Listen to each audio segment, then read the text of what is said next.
बच्चों नमस्कार। बच्चों मैं आज देयर वाले वाक्य तुम्हें नेगेटिव में पढ़ाने जा रहा हूँ।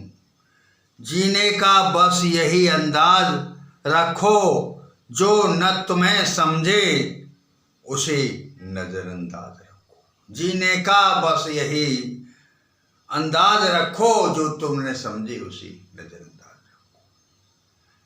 बच्चों पढ़ाई के साथ साथ अपने स्वास्थ्य का विशेष ध्यान रखिए।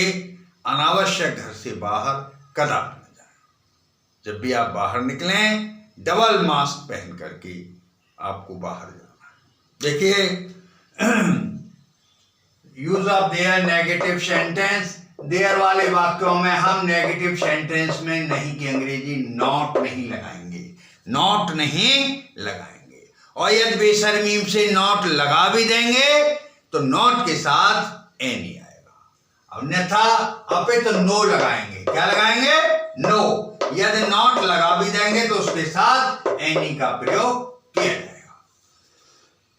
देयर वाले वाक्यों में दोबारा समझ लो सब बच्चे, देयर वाले वाक्यों में नहीं की अंग्रेजी नो लगाएंगे और नॉट नहीं लगाएंगे। यदि बेशर्मी से नॉट आ भी गया तो उसके साथ एनी लगाएंगे। दिमाग में नोट कर लो। और देयर के बाद पहले हम हेल्पिंग वर्ब, फिर नो या नॉट एनी लगाएंगे। इसके बाद फिर अन्य काउंटेबल या अन्य नाउन की अंग्रेजी या अन्य शब्द की अंग्रेजी बनाएंगे। इस चीज को अपने दिमाग में फीड कर लो। इंग्लिश स्पीकिंग में भी ये एक महत्वपूर्ण पॉइंट है। देखिए इस चाय में चीनी नहीं है। There is no sugar in this tea. There is no sugar in this tea. इस नदी में कोई मगरमच्छ नहीं था। There was not any crocodile in this river. There was not any crocodile in this river. समझ में आ रहा बच्चों? अच्छी तरह समझ में आ रहा है? इस पेड़ पर कोई पक्षी नहीं होगा। There will be no bird on this tree. There will be no bird on this tree. There will be no bird on this tree. There will be no bird on this tree. इस पेड़ पर कोई पक्षी नहीं होगा। इस पेड़ पर कोई पक्षी नहीं होगा।